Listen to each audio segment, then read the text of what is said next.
The thing about the Liam Payne drama is if you were a One Direction stan, none of this is surprising. Liam has always had an incredible problem with just general likability. In the beginning, people loved him because he was like the good boy of the band. When One Direction first popped up, they were marketed as an incredibly parasocial band. So each boy was marketed as a hyper specific trope. And in the beginning, the personality trope that they assigned to Liam was actually very easy to like. He started off as one of if not the most popular member of One Direction. This quickly started to turn as they grew more into their personalities. And Liam's whole marketed trope was that he was this good boy, that he was the dad of the band. There was this hyperfixation on the fact that he didn't drink and he doesn't party. It was common knowledge in the One Direction fandom, even though it was incorrect. It was common knowledge that Liam was only born with one kidney, so he can't drink. He was actually only born with one working kidney, so he didn't drink. But around their third album drop, Liam tweeted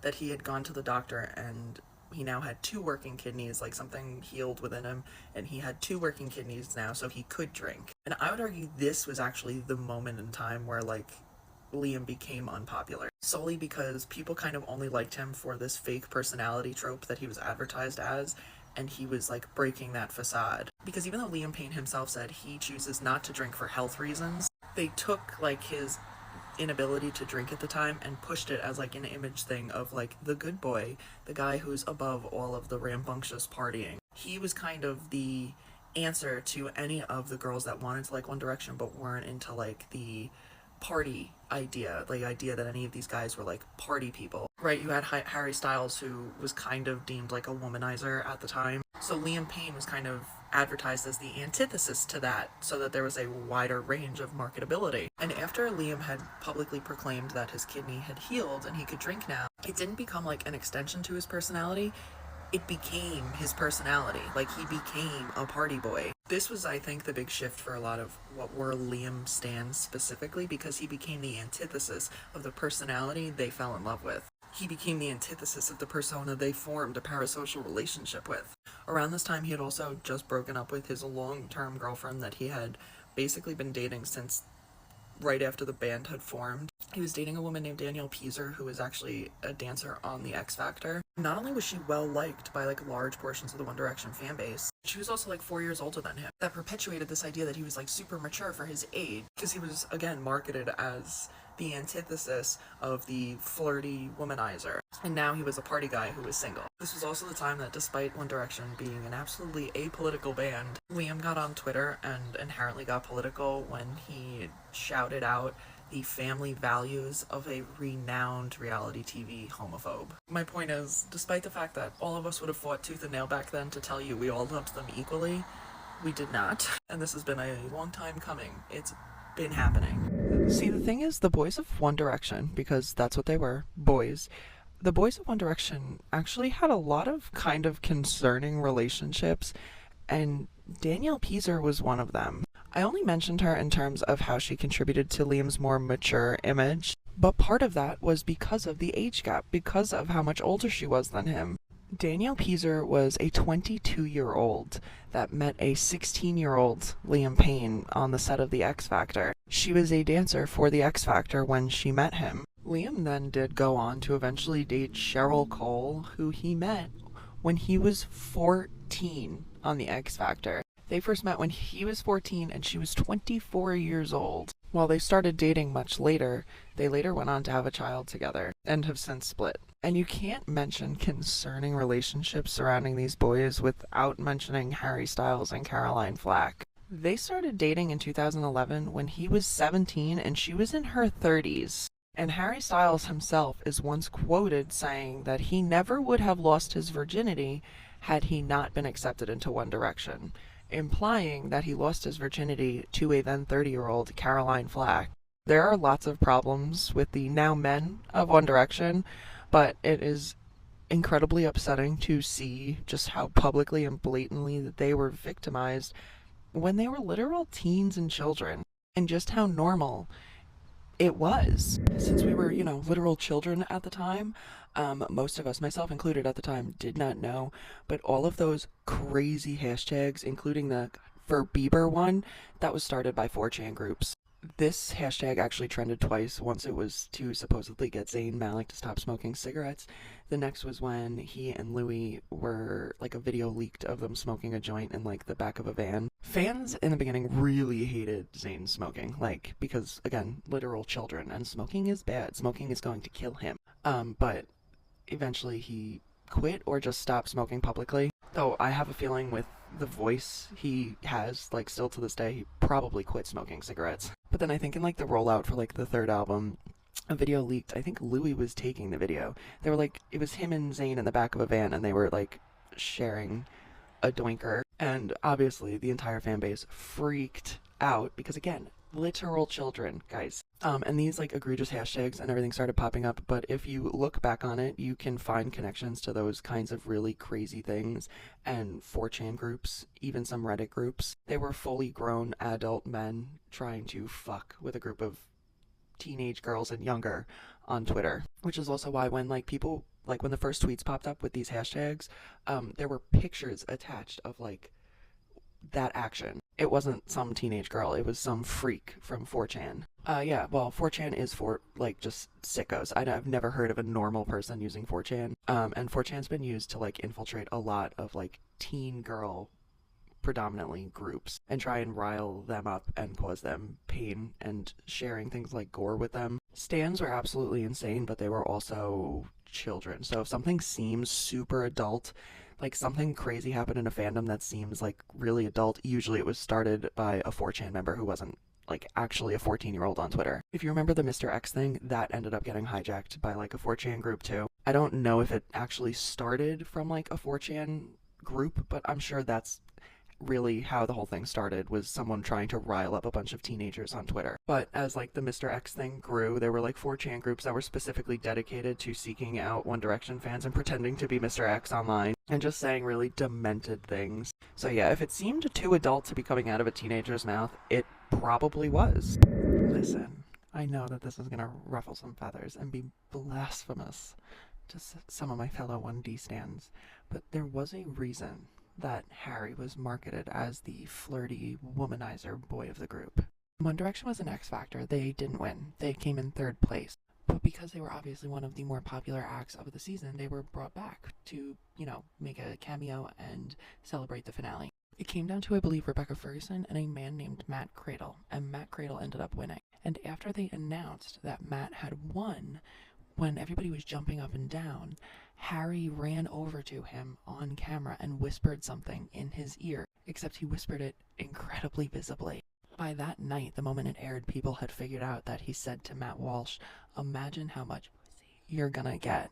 And when Matt Walsh was interviewed the next morning, he confirmed that that's what Harry Styles had said to him on stage. Right, that on top of all of the personality jokes about him being cheeky in the video diaries that were being released during the X Factor kind of contributed to how they decided to market him. I'm not weighing in on whether that's right or wrong, I'm just explaining why they ended up putting him into that role. Now, as I mentioned in a video I made earlier today, this is where also one of the more serious things surrounding Harry Styles arises, and it's in the midst of all of this. While he is a 16-year-old, he starts dating a then 30-something-year-old Caroline Flack. Obviously horrendous, but it was not publicly really perceived as predatory, just weird. So while it wasn't viewed as predatory but weird, obviously, inappropriately, part of the onus of that relationship was put onto Harry Styles. Which, again, let me be clear, is not right at all. Like, Harry Styles is a victim in that situation. I'm just explaining what led to this characterization, why his management decided to personify him as this weird little bad boy flirt. This is only cemented further when they released their first music video, That's What Makes You Beautiful, and in it Harry has a love interest, which not all of the boys do, and he's then, after the music video is filmed and out, seen out on a date with said music video girl. Up until this point, there had been very clearly little to no media training, and then at this point, it's very clear all of them have been sat down and given intense media training. So the way they joke, the way they speak, the way they interact with fans, the way they publicly speak about women is very different post-media training. So pre-media training, Harry was even deemed kind of like very flirtatious at the least by fans as well, due to just kind of the way he spoke and the way the stories he told, things like that. Post-media training, he was still being advertised as that, but fans kind of separated themselves from that because they deemed him to be this kind-hearted flirt. That was because post-media training, the way all of them spoke, especially about women, was very differently. And Harry was never nothing if not highly respectful when talking about women from that point forward. That being said, at the same time, he was also constantly photographed by paparazzi leaving women's houses early hours of the morning. So in the public's eyes, he was still very much the same person because they were not watching all of the interviews the way fans were. Late 2012 to early 13 is when he officially was dating Taylor Swift publicly. And as a former Harry girl, I will tell you that New Year's Eve kiss, that was my 9/11. Something notable was when he was dating Taylor Swift, the main concern of like Harry girls at the time was that when they broke up, he would be seen as a womanizer again by the public. So everyone was very conscious of what his public image was, and we all just kind of tried to pretend that those paparazzi images were completely void of meaning. It didn't matter that he was leaving a woman's house at 4 a.m. It was innocent. After the Taylor Swift breakup, he's seen on a lot of dates, and in like very highly publicized places, restaurants where paparazzi routinely camp out in front of. He was seen on lots of dates with lots of different women and rarely went out on a second date. A lot of these women were models, which I will say One Direction fans did not love his taste for models. Despite constantly being seen out with a carousel of women, he was still only ever spoke very highly and respectfully about women publicly and in interviews. So he was kind of deemed like the respectful womanizer or the lovable womanizer. I'm not saying whether or not it was right to pigeonhole a 17-year-old into a womanizer personality or womanizer persona, but it didn't come out of nowhere. I think they worked with the personality he actually had and went from there. So Liam Payne was very tragically just announced as dead at 31 years old. Liam was found dead at the bottom of his third floor balcony at a hotel in Buenos Aires, Argentina. According to Reuters, the police were already on their way because there were reports of an aggressive man who seemed to be drunk, which they allude to being Liam, but when they got there, Liam was already deceased. That being said, that is all the information that has been released. When asked further on how Liam fell from the balcony, whether he jumped or fell, they declined to answer because they do not know. So, first of all, nobody should be running around peddling this as a suicide until there's confirmation of that, because there are chances that it wasn't. Liam very clearly struggled with substance abuse issues, which I talk about in the video you left this weird comment on, and it would not be the first time that we have lost a musician to an unfortunate accident while they were inebriated. So, of course, rest in peace to Liam, and my thoughts are with all of his family and friends at this time. That being said, this is a weird energy to bring to anybody's comment section. I also would urge anybody who is unsure to go watch that video because it is not even remotely a hate video. It's talking about where I thought the decline of Liam popularity came from as a former Liam girl myself during their One Direction days. Some of you need serious help. The thing that was so captivating about One Direction for young women, which I don't know that we ever fully articulated, is it was like an aggressively positive display of masculinity. 5 teenage boys that got put together and somehow became better. Like they were better people because they had each other, which was just such like a foreign concept, a foreign feeling as a young teenage girl, where like maybe you had boy friends that you really liked, they were nice to you, but like a group of teenage boys was like, everything changed. They're doing like locker room talk. They're doing boys will be boys shit. Do you remember the interview when the interviewer asked them like something about women that was kind of disparaging, like who do you want to hit or something like that? And Harry was like, we don't talk about our fans. We don't talk about women like that. And it was like, what? Like what? Usually when you get the boys together, that's when they do talk like that. And I know it was marketing. I know that it was marketing. But these 5 teenage boys got together and they acted like teenage girls. They had their phones out filming silly videos. They're doing skits. Like this is girlhood. This is straight up girlhood. They had like masculine traits. They were aggressive. They were competitive, but like it never came off in a toxic way. And I'm sure they were getting girls. I'm sure they knew they could get any girl that they wanted, but like that was never like the air around them. Like you knew the way that like hottest, most popular boy in your school like carried himself, just the way the energy that he had. And them, like the most desired men, young men on the planet for 6 years straight, they never had that energy. Like, you never got that vibe from them. It was so weird. Like, the things that are so great about being a girl with your girlfriends that make it so fun are like most guys like shit on it and like make you feel stupid for being a girl with your girl. And it was like, that is the energy they gave off. It was such positive masculinity. It truly just felt like they became better people around each other. It felt like they wanted to be good people for each other. Like, I remember like Harry and whoever like talking about like, I was so concerned about like not falling into drugs and not falling into this because I didn't want to let the other boys down. It was just wild. I think if you tried to describe the last 10 years to someone 10 years ago, they'd be like, no, that much stuff can't happen in 10 years. Like, let's go through it. Global pandemic killed like hundreds of thousands of people within like a few months. Donald Trump was the president of the United States of America. Justin Bieber got married to Hailey Baldwin, who's Alec Baldwin's niece, and Alec Baldwin killed someone. BuzzFeed collapsed in on itself. Ned from the Try Guys That Loved His Wife did not love his wife. Kobe Bryant and his daughter died in a helicopter crash. Kim and Kanye actually lasted a lot longer than you would have expected, but now they're divorced and he's insane. Beyonce hasn't done a real life on-screen interview since 2014. Blockbuster doesn't exist anymore, and Netflix is lame. Zendaya from Shake It Up is one of the most famous people on the planet. She's also dating Spider-Man, and we're on our third Spider-Man. Fourth? One Direction not only broke up, but Liam Payne is dead. Oh! How come every time somebody says it's better to wait until you're married before you have kids, people are always like, well, he can still leave you even if you're married. He can still leave you even if... Duh!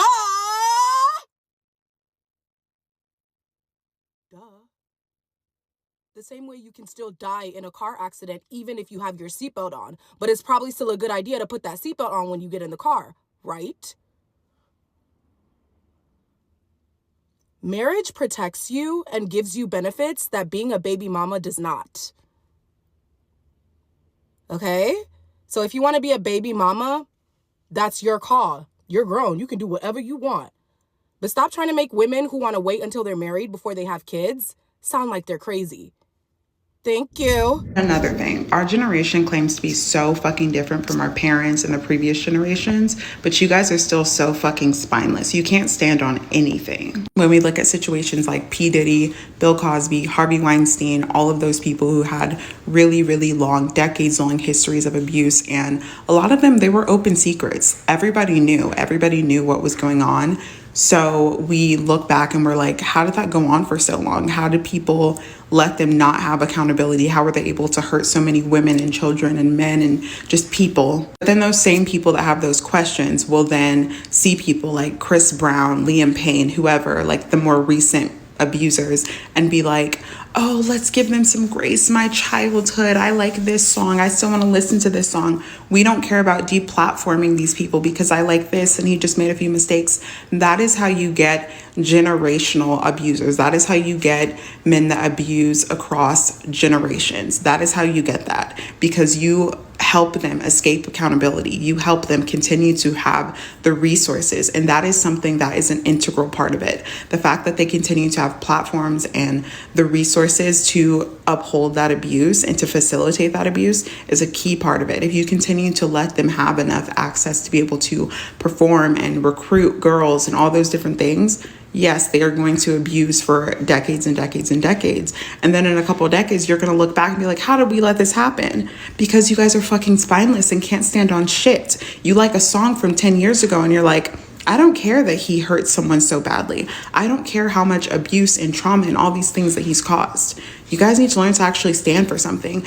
We are now that generation that is looking at abusers, and we have to decide for ourselves, are we going to continue to do what other people have done? Are we going to continue to enable that behavior? Are we going to continue to platform them? Are we going to continue to make excuses like people have done in the past? We live in a culture that continues to make excuses for abusers. Do you want to be a part of that change or not? I think the internet has a really good understanding of rape culture and what that looks like in everyday language and like things that we say. But I think a big blind spot is domestic violence culture and like this culture of it being okay to hit women and people that you're intimate with. And there's a trend right now making fun of headlines that talk about domestic violence, specifically men killing their wives. And it's very tongue-in-cheek. It's very like, woman runs into weapon held by Yale graduate man. And so many people are like, ha ha ha, ridiculous, that's so funny. But I will never forget in the second season of Euphoria when Cassie and Nate Jacobs got together, people were actually shipping them despite the horrendous things that he did to Maddie in that season and the previous season, who is Cassie's best friend. And then a real life example, I will never forget when Lana Del Rey got on the stage with Quavo, and then top comments on all those videos were like,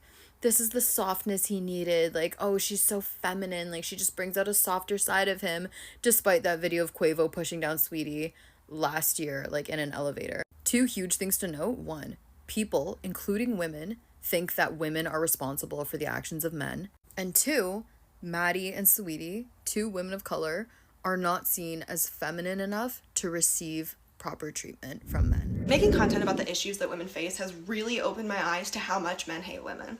I was naive before. You know, I knew that patriarchy existed, sexism existed, but I did not realize how fundamentally, at their core, most men hate women. I'm sorry, girl, this is gonna sound shitty, but if you have a man and he is not actively speaking out about women's rights and women's issues, he probably fucking hates you. I get comments all day long, every day, on anything I post, telling me how terrible I am, how I should die, how my gender, the violent things that should happen to me, the rights that should be revoked from me. I get those comments from children, from little boys as young as 12, 13, 14. And I get them from grown-ass men. I get them from 70-year-olds, 80-year-olds. But the most common is from average, everyday dudes, right? I click on their social media profiles and they have wives. They have families. They have children sometimes. Sometimes they're twice my age. Sometimes they look happy. They post photos of their hobbies, the things that they enjoy doing. And then they comment on my profile talking about how a woman who was pureed by her boyfriend deserved it. And they make jokes about it. Or they send me DMs telling me the vile things that they want to do to me. I wish I could just dye my hair and open my phone and not read a graphic DM about the ways that a man wishes that I would be assaulted. But I can't even do that. So women, again, if your man is not actively speaking out in support of women, if your man is not actively calling out men, you should ask him if you can take a look through his social media. You should ask him if you can take a look at the comments that he posts. Because most social media apps under the activity section, they have that function where you can see everything you've liked and everything you've commented. What's your man saying to other women online? Because it's going to be a really, really, really good indication of how he views you. Check it out. Things guys say when they don't want anything too serious. I love you. When are we getting married? How many kids do you want? We should move in together. We should spend Christmas together. We should get a dog. I've never met anyone like you. You'd be such a good mother. That's right, it's the same men that are always telling women to choose better, saying the quiet part out loud, and admitting to lying to women to get what they want. The only thing worse than admitting to saying these things to women is them finding it funny. If a man has ever pretended to be amazing, said all these things to you and more, and then almost immediately broken up with you, know that everything that he said was a lie. He said those things because he liked the version of you that he was getting by lying to you. He liked that you loved him so much you would get up at 3 o'clock in the morning to make his breakfast because he worked an early shift. He liked the fact that you would fight over him, or that you would give him your paycheck, or that you would let him live with you rent-free while he worked on his business or while he was looking for a job. He liked the version of you that he was getting by lying to you. That's why he was lying to you. But a man that says all this and he immediately breaks up with you, they never meant a word of it. The objective of this is to see if my White Boy of the Month opinions are controversial, like my Twilight, Taylor Swift opinions, etc. No offense, I don't, okay, not like really starting off with a bang for me. Is that Aaron Taylor Johnson? I hope it is. I hope I didn't get that wrong. Okay, I feel like this isn't going, oh my god. No, a centimeter? Okay, I kind of feel like out of respect, I have to, okay, I hope I don't regret that. I love Josh. Okay. I don't know who that is. I have no idea who that is. Okay. I think I don't know who a lot of these people are. I think I would have put Aaron Taylor Johnson at 3. And other than that, I'm pretty happy with this. I guess Noah Centipede was meant to be number 1. Welcome to White Boy of the Month, round 2. Thank you so much for joining me for today's installment. It's going to be so good. I still don't know who this is. You guys tried to educate me last time, and now I don't even vaguely know who that is. Like, I have never seen that man in my life. God bless him. Stranger Things. Unpopular opinion, Stranger Things, it just gets to be too much. I don't really like sci-fi. Sometimes it's good. Ross Lynch is cute. It just gets to Jacob. Let's see. Don't do me wrong. Oh, okay. Don't do me wrong. Drew. Yes. Did you know Sarah put Drew last on her ranking? And I'm not gonna expose her by saying who she put first, but you guys should check it out. Ooh, Sean. Don't do... No. No, I'm sorry. No. He should be number 1. I started talking to a boy on Hinge, and he asked me what my favorite book was. Well, actually, that's not what happened. What happened was we started talking about movies because in my profile, I love movies, I love books, I love, anything. And so he asked me what my favorite movie was, and I was like, well, that's my favorite movie is Fucking Love. My other favorite movie is The Princess Bride, but The Princess Bride is also my favorite book. So then he was like, who's your favorite character in The Princess Bride? I love The Princess Bride. And I mocked him a little because I was like, well, you're just copying me for saying that I love The Princess Bride. And he's like, no, really, it was like my first thing that I ever bought in iTunes. So anyways, I was like, well, my favorite character in The Princess Bride is Buttercup herself, the Princess Bride, which probably isn't a very popular opinion, but she's my favorite. I don't care what anyone says, I don't care if anyone says that she is the boring answer. Now, the reason I say that I think that she would be the boring answer to a lot of people is because Brandon Sanderson recently wrote a book, Trust with the Emerald Sea, which is a gorgeous, wonderful book. Highly recommend it if you're looking for a new fairy tale type book to read. And Brandon Sanderson was like, literally, I'm basing this off of The Princess Bride because I think that Buttercup is just given nothing to do, and that's not really fair to Buttercup. So I wrote a book that's literally just about, if Buttercup had something to do. Which, cool, awesome, great, whatever, but you know what? I love the original Princess Bride, and I love that Buttercup had nothing to do. Why do I love that Buttercup had nothing to do? Because Buttercup is a character who is literally described to us as being, first and foremost, the most beautiful woman in the world. Okay? The most beautiful woman in the world. Her beauty is introduced to us the minute that the book opens. It's discussing the fact that when she was 10, she wasn't the most beautiful woman in the world, yet that was this person. And when she was 15, it was this person. But Buttercup kept working her way up the ranks in spite of the fact that she didn't try. A huge part of this is that at this time, she did not try, and she was still one of the top 20 most beautiful women in the entire world, but she wasn't there yet. And then she falls in love with Wesley. Now, I'd like to make it clear that his name is not Wesley, it's Westley. For example, you know in Much Ado About Nothing how Benedict's name is, it sounds like Benedict, like Benedict Cumberbatch? No, his name is Benedict, as in Bene, which is Latin for good, or Italian for good too, and then Dick, as in, yeah, so his name is literally good. So Wesley, I strongly feel that a large part of his name is that his name is Westley. What does he do the minute that Buttercup introduces, the fact that she loves him to him? He goes west. He goes to America. He goes to find his fortune for the woman that he loves. Now, for this all being said, Buttercup is one of my favorite characters because we learn very quickly that she's not very smart. She is very pretty. She's not very nice. She's a remarkably selfish character. She's friends who don't particularly like each other. She's always been okay with that. She treats the farm boy, Wesley, like garbage until she finally realizes that she's always been in love with him and she just never realized it.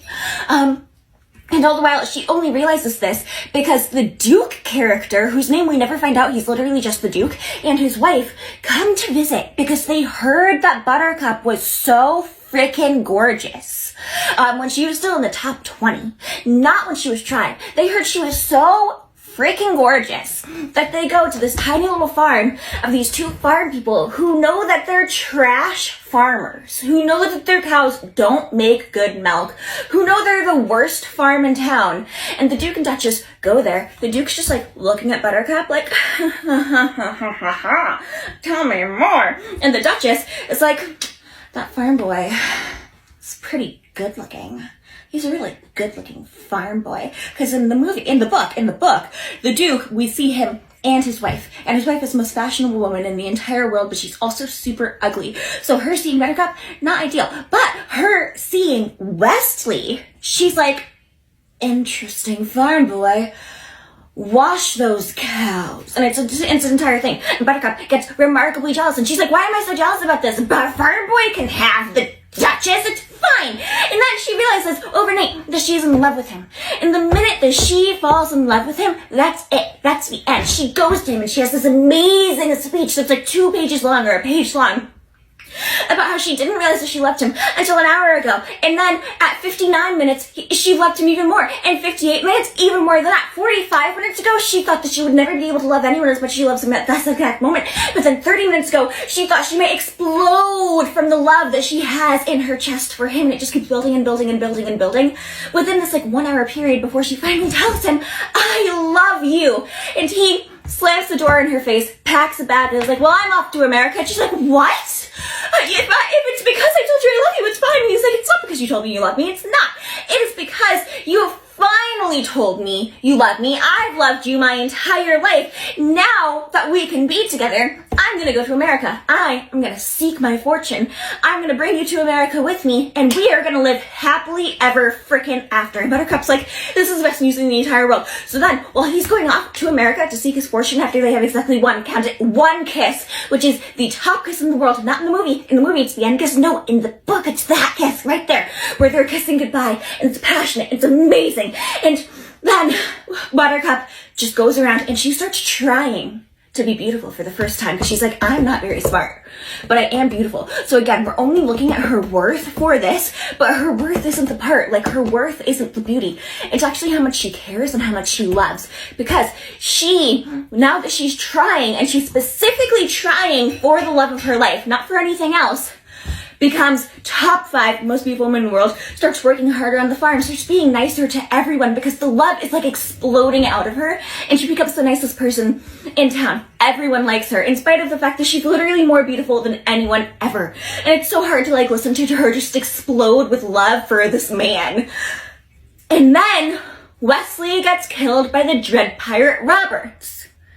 And Buttercup shuts herself in a room for 3 months. She comes out on her 18th birthday. She goes, I will never love again.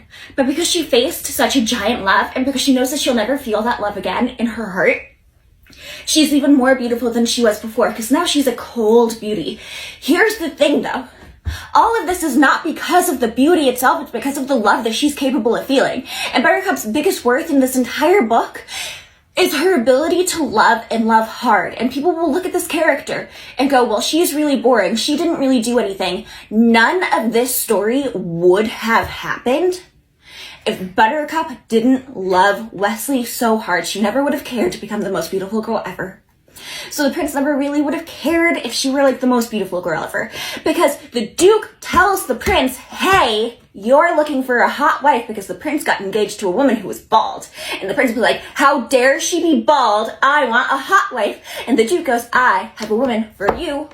She was top 20 before, but she might be better now. And then she is. She's the most beautiful woman in the entire world. And the prince is like, you have to marry me. And she's like, I don't want to. I'd rather die. And he's like, well, it's either marry me or die. And she's like, but I'll never love you. And he's like, you don't have to love me. What a stupid thing. And she's like, fine, I guess we'll get married so I don't have to be off with my head or whatever. But I really, truly don't know if that would have happened if Buttercup hadn't moved away from the top 20, which again only happened because Buttercup fell so madly, crazy, stupid in love with Wesley that it changed the entire trajectory of her life. Buttercup's entire worth in this book right here, is her ability to love. And the love goes so hard. And I'm going to start talking about this this more because talking to that guy that I started like discussing things with on Hinge was so much fun and like the most alive that I felt today because my period's coming in 2 days. And it's insane how, off the top of my head, I was able to finally answer the question of why Buttercup was my favorite character. And I'm gonna go even harder in the next video. Thank you. You know that episode of Modern Family where Alex is super sleep deprived and just keeps studying and the only person who notices is Phil? So everybody talks about how Phil notices that Alex is super sleep deprived in this episode. And Phil keeps going to Claire and is like, look at Alex. Alex needs a lot of help. And Claire keeps going, you handle that. Or like, Alex is fine because she's looking at Haley because Haley is being weird. She's being abnormal. She's being abnormal for Haley. And that she keeps like studying and like doing things and she's being very secretive and she's just like reading magazines back and forth and sideways. And Claire's like, this is really weird. This is really weird behavior even for her. Like, I'm really concerned about her because Haley is like a grown-up and she's no longer in college and she does have a lot to like live up to or live for. She has a lot that she should be doing at this time, in Claire's opinion.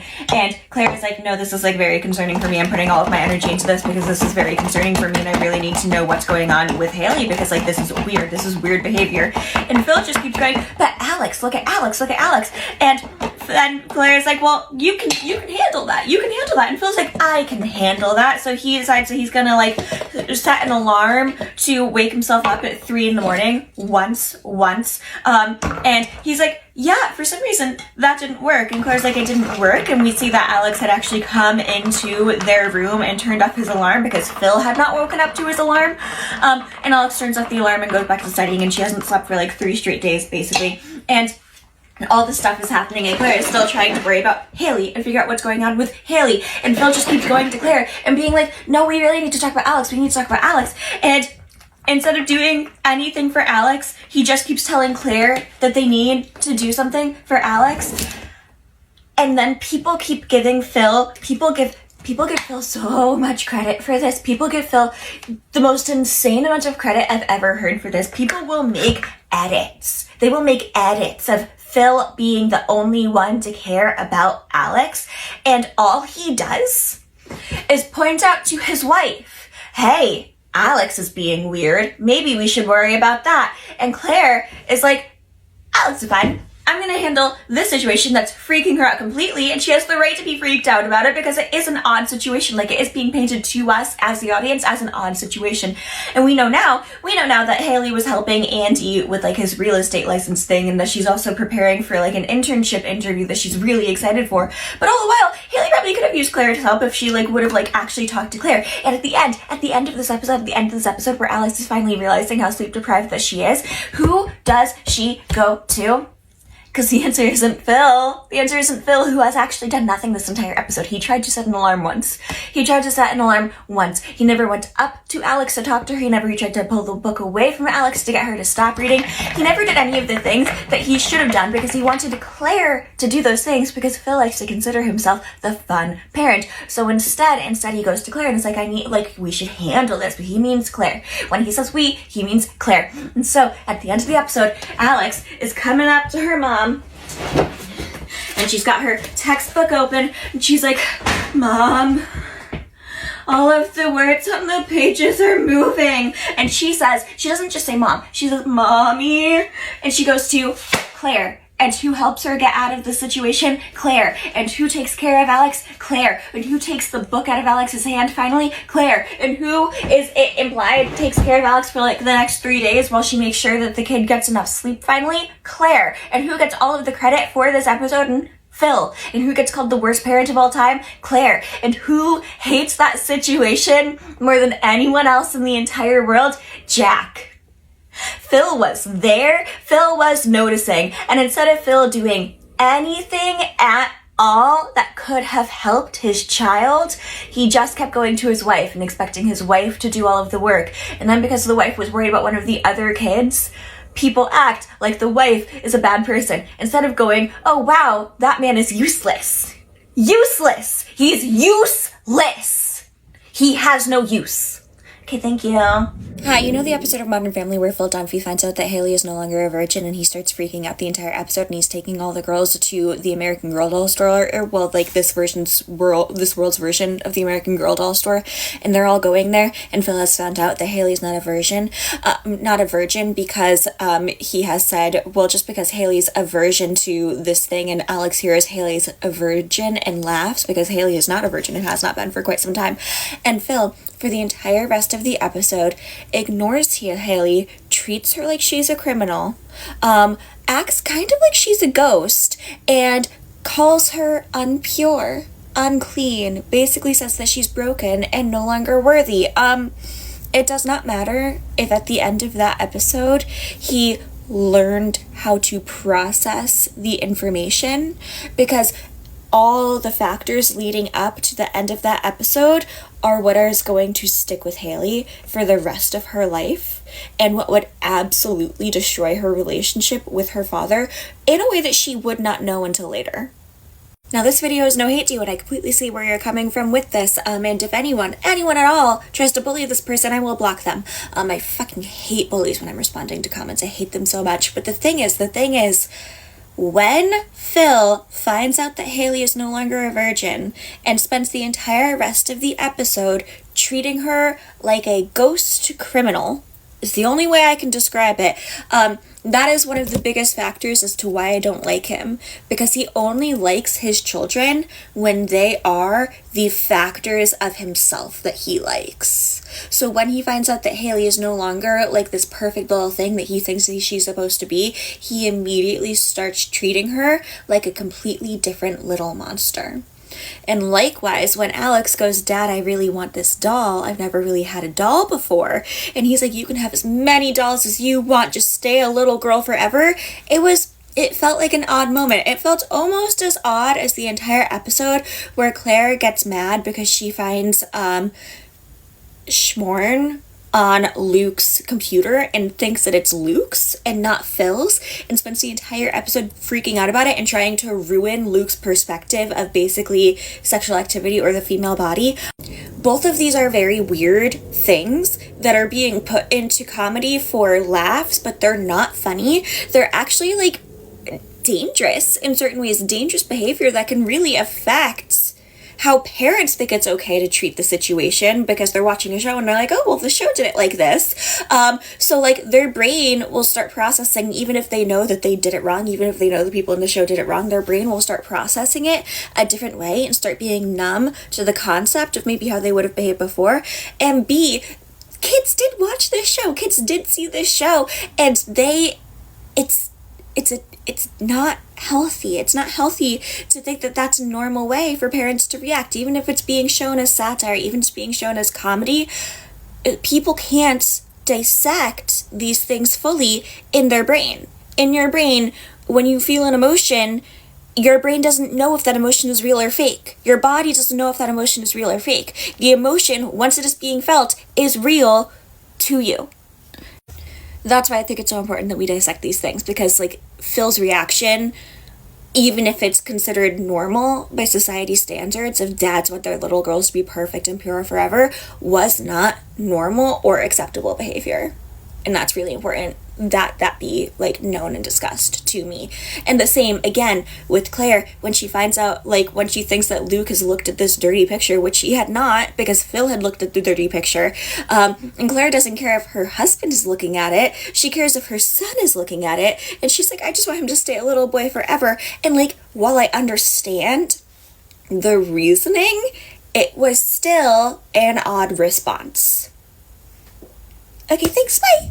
Thing about the Princess Bride, before we actually learned that Buttercup herself is the Princess Bride, the first thing that we really learn about her is that she's beautiful. And we also learned that she doesn't care that she's beautiful, but here's the other thing that we really learn about Buttercup. She's not that nice. She bullies the farm boy. She really enjoys bullying the farm boy. She doesn't really care about the other girls in town because her family runs a milk farm and they run a really terrible milk farm, but people still buy the milk because it's the closest milk.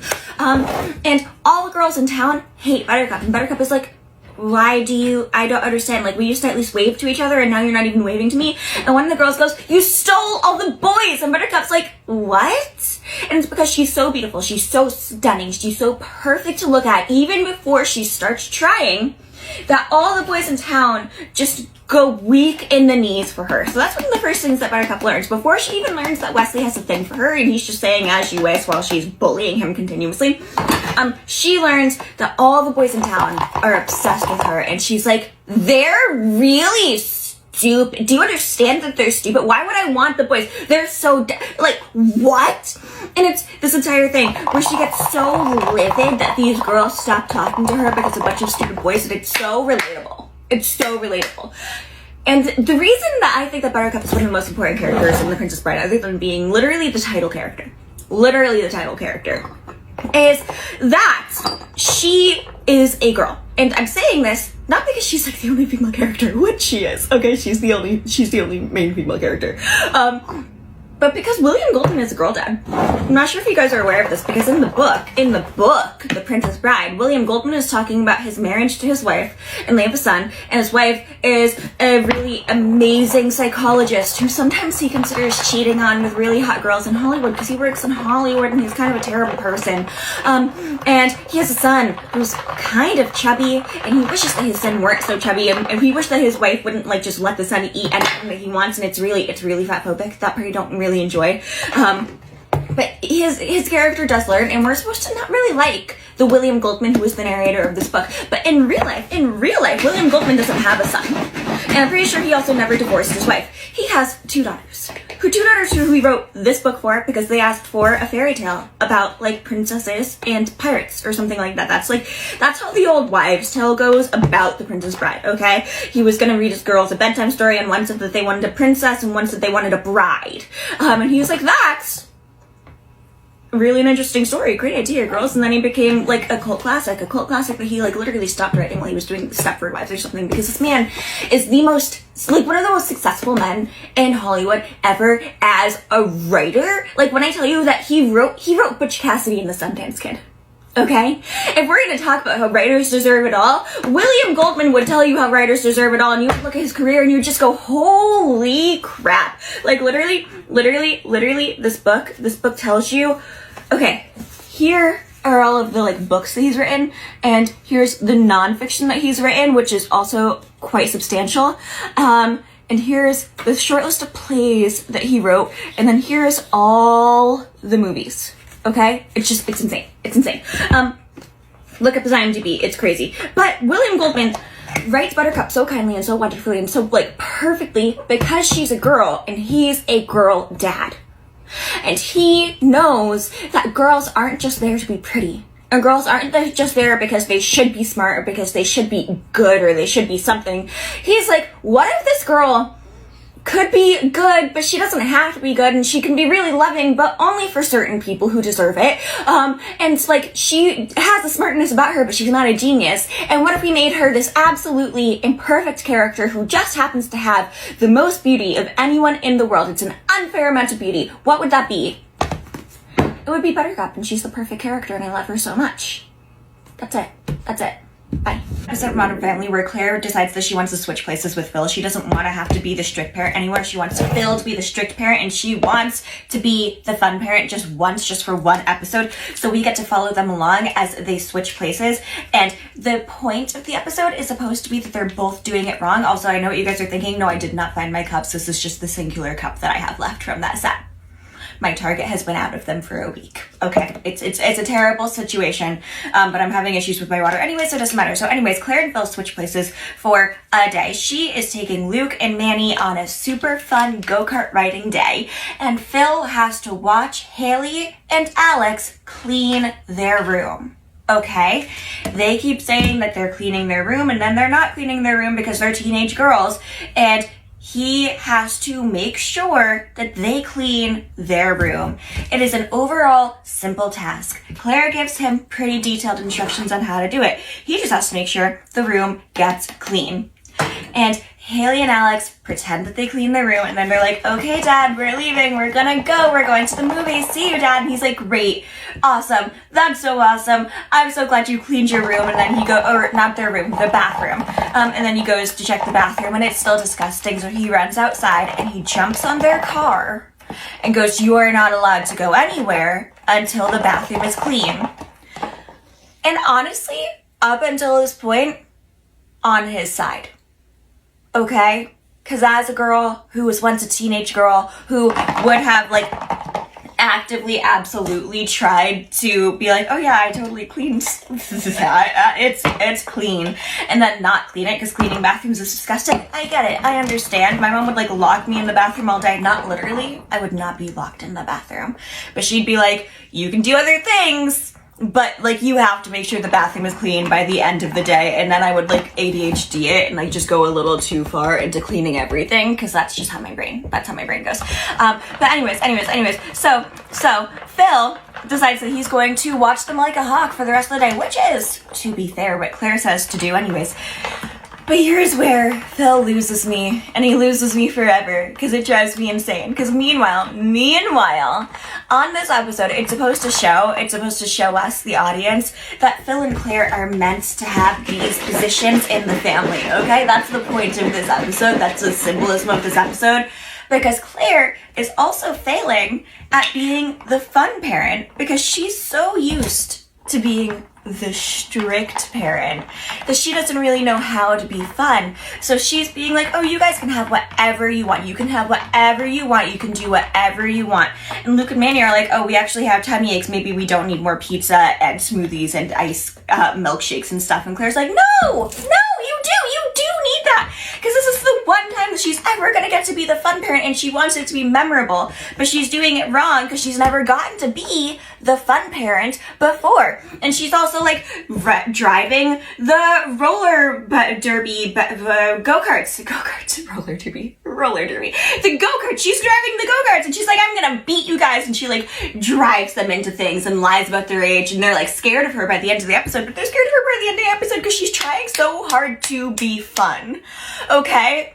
And, like, what, did she go too far? Yes. Am I still on her side? You know I am. So anyways, back to Phil. What does he do with Haley and Alex? He takes away their food.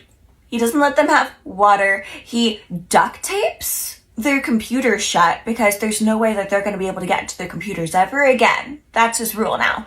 Because they messed up on the bathroom, so he's lost all respect for them to ever have anything ever again.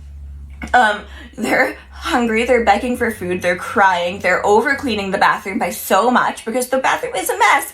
But, like, they're still cleaning, and he's like, no, now you're gonna paint the bathroom, now you're gonna, like, wash the cars outside, now you're gonna, Luke and Manny, like, puked in the car, so you have to go wash the car, go wash their vomit yourself, girls.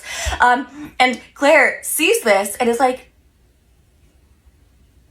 you haven't given our daughters food all day? You haven't given them, you haven't let them have water? And so she never gets to be the fun parent again because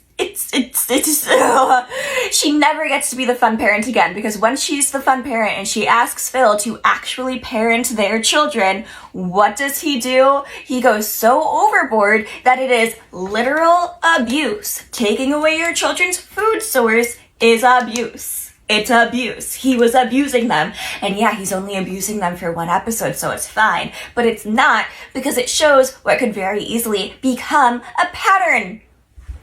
But sure, Phil Dunphy's a great dad. Sure. Obviously he's great. Everyone loves him. He's so great. He's so scary at all. And the way that fun parents are scary when they, like, snap, because sometimes they'll give you $50 and other times they'll be like, you're the most ungrateful child I've ever seen in my entire life. I can't believe that you would do this. So fun. Bye. So last night I went to a Halloween party and I was just as Get This Mia Thermopolis. I don't know if you saw my video, but I posted a video of it. The costume is amazing. I look amazing. I'm such a good Mia Thermopolis. It's crazy. Anyways, I went as Mia Thermopolis for Halloween. Most people did not get it. And to be fair, if I was not wearing the sunglasses, I did look a bit more like a slutty Audrey Hepburn than I did like a Mia Thermopolis. I left the hot cocoa powder over there in the other room, in the kitchen. Terrible. Anyways, so I was just as Mia Thermopolis and I looked amazing, and I was out with my friends and we were having a great time, and it was like a singles type of meetup party. So my friends were in like this kickball league or the dodgeball league. They were in a dodgeball league. Excuse me. No, kickball. They're doing dodgeball next. They were in, it doesn't matter. They're in a sports league, and the sports league is for like singles to meet up and like also people to like meet up and like make friends in a world that like is literally designed to not have people make friends. And I am just off today because I'm very hungover. But so I go out with my friends, we're having a fun time, we're dancing, we're having fun, and then I'm like, you know what, this is a bracelet, red light, green light party, which means that if you're wearing a green bracelet, you are single and ready to mingle. If you're wearing yellow, it's complicated, probably a situationship. If you're wearing red, you are taken, and if you're wearing blue, you don't want to participate in this entire thing. Why is this happening? Okay? So we go. I'm wearing green. I put it on over my gloves, which means I can only pee with one hand all night because the glove was stuck. It was great.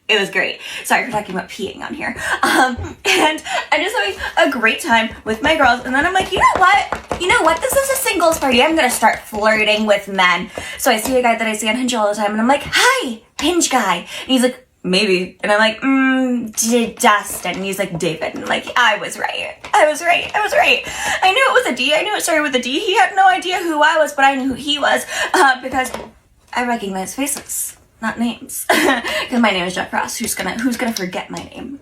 Losers, that too. So we start talking, we start flirting, and we're having a good time. Conversation is fine. And then I got bored and I went, oh, we should probably go find our friends now, because I was with my friend Natalie, and Natalie was dressed as a dead bride and she looked amazing. And yeah, so I'm like, okay, bye. I'll see you on Hinge next time. And Natalie's like, why didn't you like give him your number? You guys were vibing. And I'm like, yeah, but the vibing was done. The vibing was over. I was done with the vibing. Let's go find our friends. So then we can't find our friends. We go into the line for drinks. We start flirting. I drunk text a guy that I was talking to, the guy that I drunk texted, because I was like, why have you not asked me out yet? Why have you not asked me out? We are vibing. Our vibes are on. Like, we have the flirtiest conversations. You helped me make a joke about of mice and men. Do you know how unheard of that is? And he, instead of asking me out after I asked him to ask me out, went, wow, it's so good to know how into me you are. And I'm like, oh wow, so that's the answer. The answer is never. Okay, thank you, goodbye. And did I block him? No. But did I stop talking to him and end the conversation? Yes. And for the people who are asking, why don't you ask him out, Jack? Because I hinted. I did my job. I did the hinting that he should ask me out. And you know what? He should ask me out. Because when I was in middle school and high school, I would always ask the boys out. And the only thing that it got me was no boys liking me. Ever. Okay? I would ask a boy out and he would be like, no, dude, okay? So I don't ask boys out anymore. I did my fair share of asking boys out from 7th grade to 12th grade.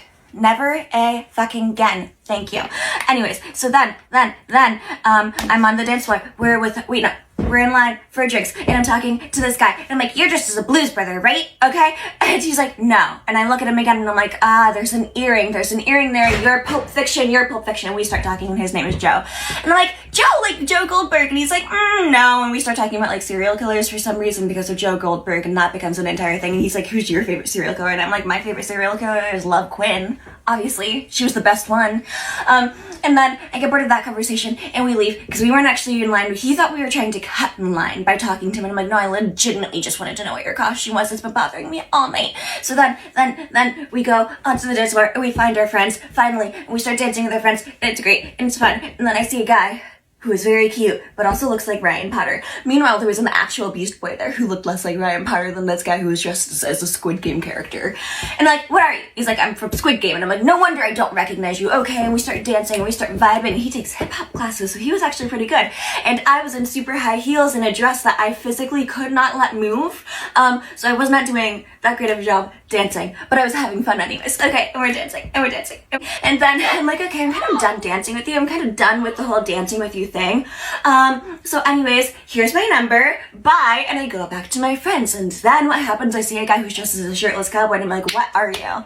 And then he answers, I'm, reverse cowgirl. And I'm like, oh, that's all I need to know about you. And I go back to my friends, and he's interested now, and he is cute, so we start talking, and the whole thing is in a museum. So then I'm like, let's talk to each other, let's get to know each other. So we walk around the museum, because you can like look at the things. My mom's yelling at my dog. My mom's yelling at my dog. That's what the sound is. And we're talking, we kiss, we have fun, and then I get bored, and that's when I'm like, I should go find my friends. But he does not get the hint. He's following around, and I'm like, okay. And anyways, the whole point of this is, like, I go to my friends, we talk, we're talking about leaving soon because the party's almost over anyways. I call my DD ride, which is my mom, because she's the best. And to be fair, I also gave her, like, ride through a very far away place earlier because she didn't want to drive because of her knee surgery. So it was a fair trade. We get to know each other. He also gets my number. I dance on the dance floor. Guys keep coming up, and all my friends are like, wow, you are on fire tonight. And I'm like, no, I was not on fire. I mean, I was on fire. Don't get me wrong. It was my senior year of college press ball all over again. Different story, different day. But it's not that I was on fire. It's that I actually went up to the boys. And Halloween is the perfect time of year where you can, like, form a conversation out of nothing. And you just go, what are you? And by going, what are you? You get to start this entire conversation. And all my friends were like, your Riz was on fire. And I'm like, no.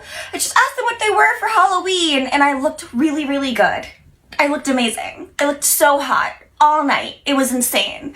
Never looked that hot in my... No, that's a lie. I've definitely looked that hot in my life. Anyways, this is an entire story of me patting myself on the back for that. But mostly it was just that because I did not care what anyone was going to think of me there, I decided that I was going to go up and talk to anyone that I thought was cute. And by doing so, people who also thought I was cute, who were too shy to come up to me, actually talked to me. And we danced. And I danced with a lot of people. And there was also a guy who was dressed as a Riddler, and I went up to him and I was like, do you have a riddle for me? And he did have a riddle. It was a good riddle. And then, like, he kept coming over to dance all night. And, like, I did see a guy that kept, like, trying to form a dance floor, like a full dance floor, so that he could do, like, dance moves, and he did, like, the worm on the floor, and I was like, no. And I started dancing against him, because I'm like, you are, like, literally causing violence. You're causing violence by trying to, like, break open the dance floor so you can do the worm. Why are you weird? So I was like, no, okay, dance off. And then he just immediately went back into the circle, and I'm like, oh, so you're a loser. Okay, goodbye. Anyways, it was a really fun night. But also, I didn't feel drunk that entire night, but you know what I feel today? Hungover. Which is just not fair. Okay, bye.